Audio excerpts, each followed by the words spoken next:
Well, hello, everyone. I don't know exactly when you'll be watching this, so good morning, good afternoon, and good evening. I hope all of you are having a good day, no matter what time it is when you're seeing this. Just wanted to give a little bit of an update this morning. We are going to have three people with us that will help with the updates off of my administrative staff. So we're going to start with them. And so Joan, Janelle, and Kenny are going to give us a little more information about some things. And so I'm going to start with Joan. Joan, it's all yours. Hello, everyone. I hope you all are having a good week.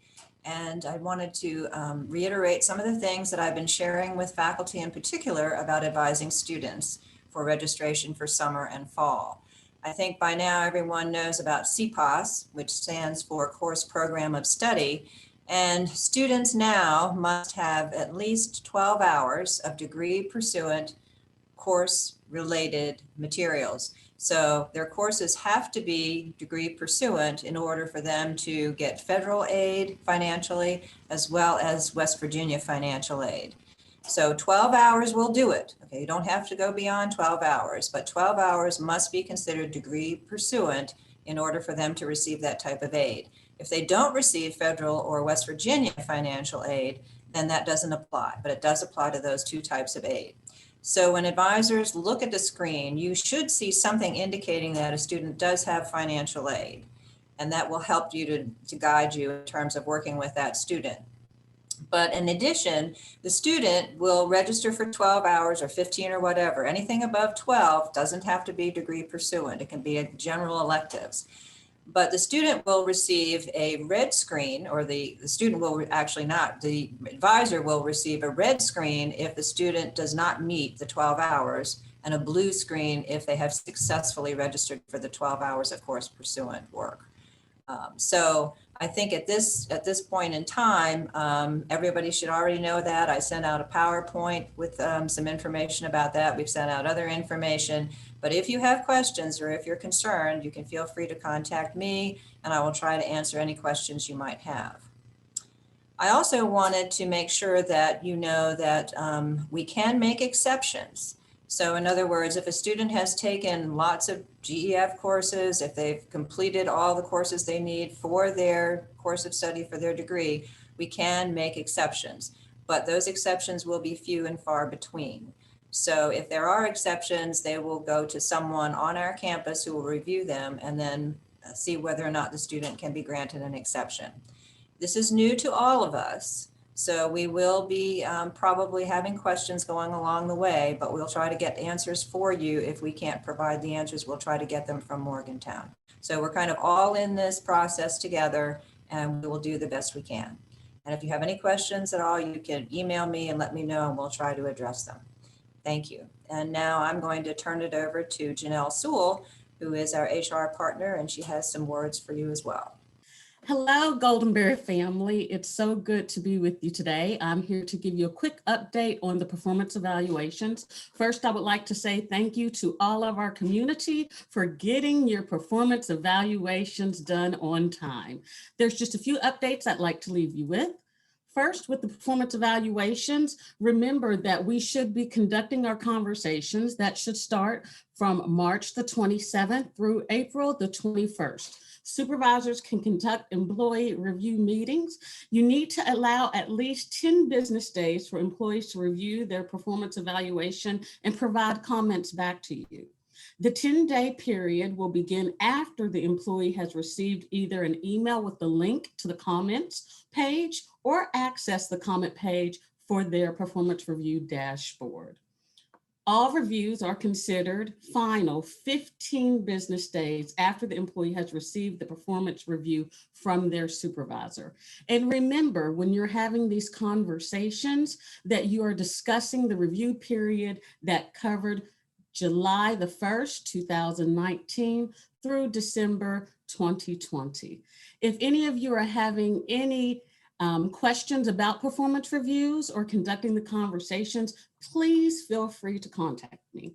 My information is as follows: jwillia4@mail.wu.edu. I look forward to speaking with you. Thank you, and I'm turning it over to Kenny Howe. Thanks, Janelle. I appreciate that. We are in the midst of a hectic spring.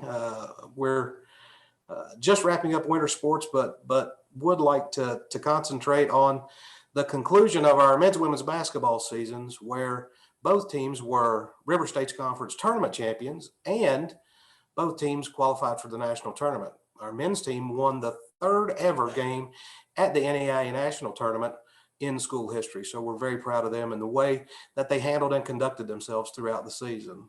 We are also in the midst of tournament time for men's and women's soccer. The men's season wraps up this week with a home game against OCU. Our women's season is complete, but our women did qualify for the River States Conference postseason tournament and will be at Rio Grande this Thursday night. So we're very excited about our opportunities for postseason play. We're still in the midst of softball and baseball, our typical spring sports, and would love to see you at one of our games. We are permitting fans as long as you remain socially distant and wear a mask. So very, very busy time for us, but an exciting time for us. And we look forward to seeing you, hopefully, at one of our spring events. So with that, I'll turn it back over to President Long. Well, thank you, Kenny and Janelle and Joan. And I want to say also how proud we were of those young men and women, both our women's and our men's basketball team, of how well they played, but even also more importantly, how well they conducted themselves. They made us every day be very proud that they were a part of the Golden Bear family. So I wanted to thank them up front and their wonderful coaches. Just a few updates as we go along here. We are continuing with our vaccinations. I believe that tomorrow will be the last first shot vaccination that we have on campus, and then we will be finishing up with our second shot 3 weeks later. But this will be the last one, so we will be finished before graduation. Sadly, we don't have enough for students at this point, but we did find a couple of places where they could go over the week, and we've been sending them there. We also want them to make sure that if you want a vaccination and you have not signed up, you can go to vaccinatefinder.com, and there you can find places where you can be vaccinated in the state of West Virginia. Or you can call Walgreens or some of the other places like that. We seem to be having an abundance of vaccine now, but the colleges are only given so much as we go along. We are continuing the testing, and students, please remember that it is important if you're asked to be tested, you get tested. We've had a slight uptick, and we want to watch that very carefully because we certainly want to finish the year strong, and we're very proud of all of you. But if we need to get you tested, so if you get a request, make sure that you come in and get tested.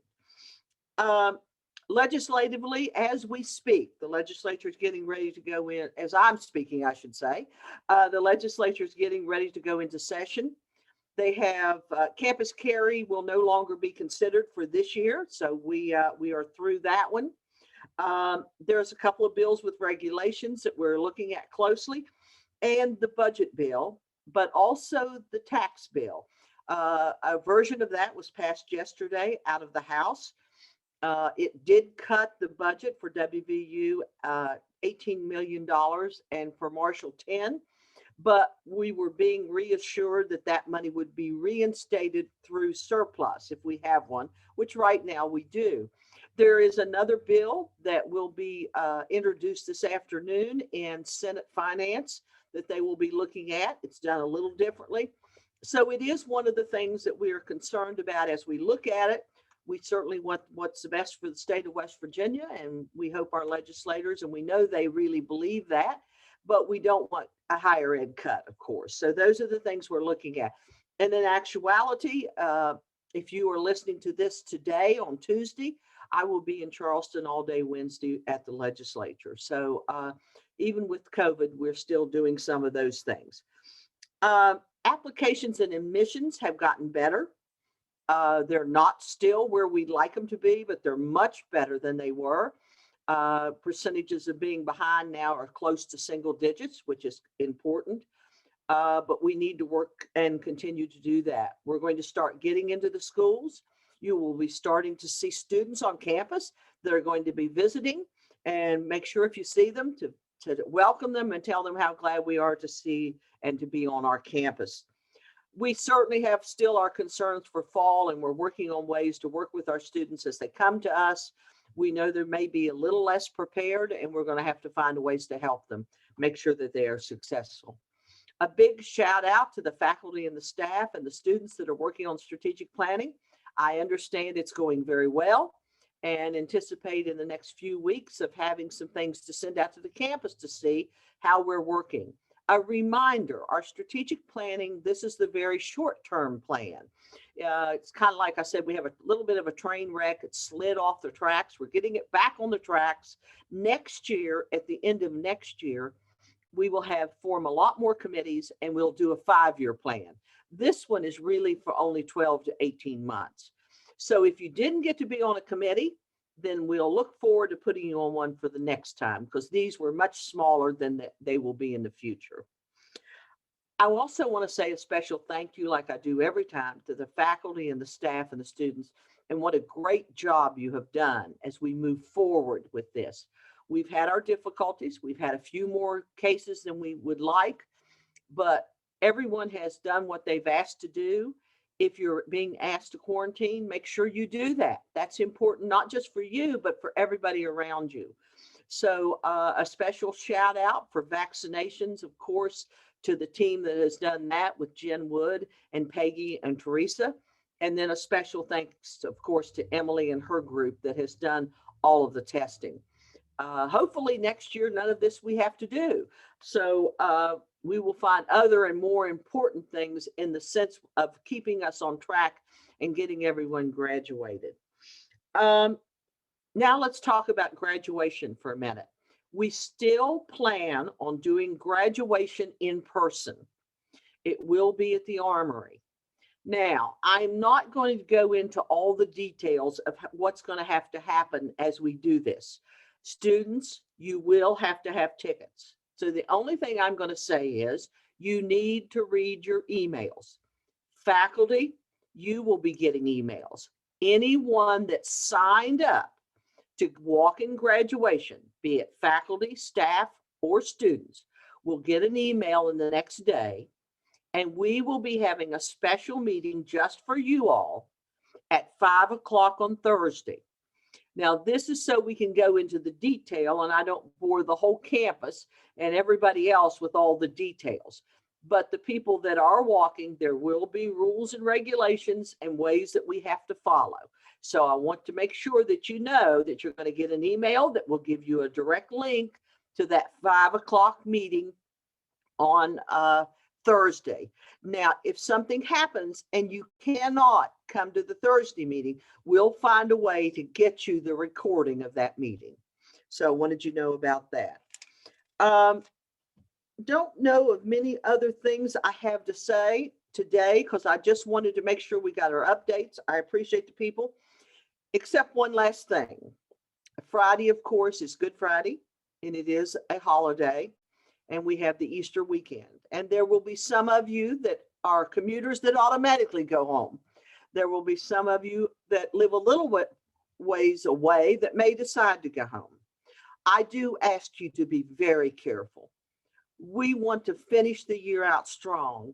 I don't want to have an outbreak and have to say we can't have an in-person graduation. That would be tragic. We have worked so hard to get to this point, and you all have done such a wonderful job.